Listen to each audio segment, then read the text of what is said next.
I know I need to do it, I just can't get myself to do it. How often have you said these words to yourself? Let me guess, a lot.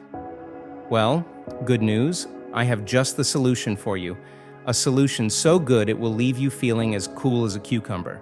And don't feel bad about procrastinating. It's something we all struggle with. It's something that is rooted in our biology and how the different parts of our brain work together. In fact, procrastination is the outcome of a battle between our limbic system and our prefrontal cortex. And since the former is much older and more developed and it's designed to keep us safe, we naturally procrastinate.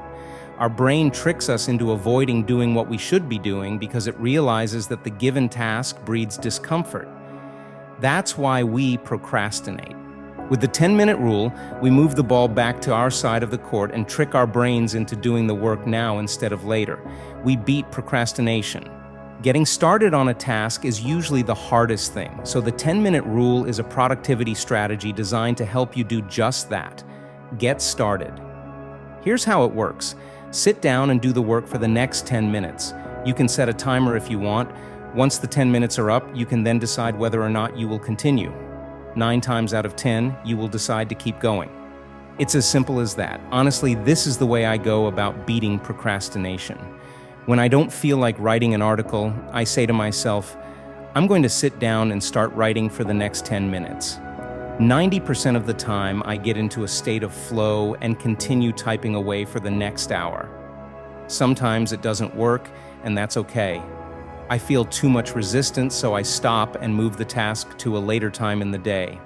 The 10-minute rule is designed to help you get started because it's often the getting started that's harder than the keep going. And we tend to feel so much resistance to a task because we build it up into something greater than it is. And as mentioned earlier, it's our limbic system perceiving the task as daunting, and so it protects us by pushing us away from it. With the 10-minute method, we reduce the magnitude of the task ahead of us.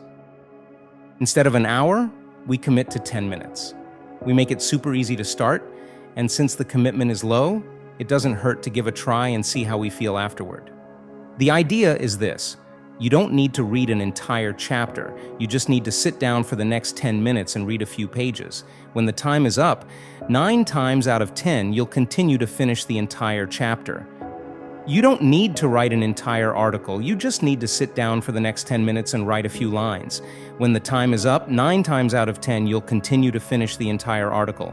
You don't need to run 5 kilometers. You just need to strap on your shoes and jog for the next 10 minutes. When the time is up, 9 times out of 10, you'll continue to finish the entire 5-kilometer run. As we get started and enter a state of flow, we move away from resistance and keep going until we finish. So here's why it works. It puts you in motion. It's usually harder to start than to keep going. With this rule, you break the barrier and get into motion. Once you're in motion, chances are that you will continue spinning the wheels. It focuses on the output, not the outcome.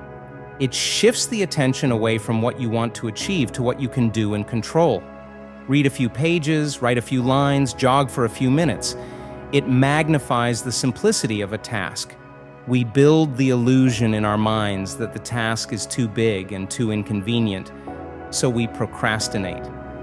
With this rule, we reduce the task to a series of small actions. We magnify the simplicity of the task and trick our brains into thinking, it's not too difficult after all. So the next time you struggle with procrastination, before you say, I know I need to do it, I just can't get myself to do it, pause and tell yourself this instead. I'll do this task for 10 minutes. Once I hit the mark, I'll decide whether or not to continue. Chances are you'll feel good, the dopamine circuit will hit, and you'll naturally keep going way past the 10-minute mark. You'll feel as cool as that cucumber.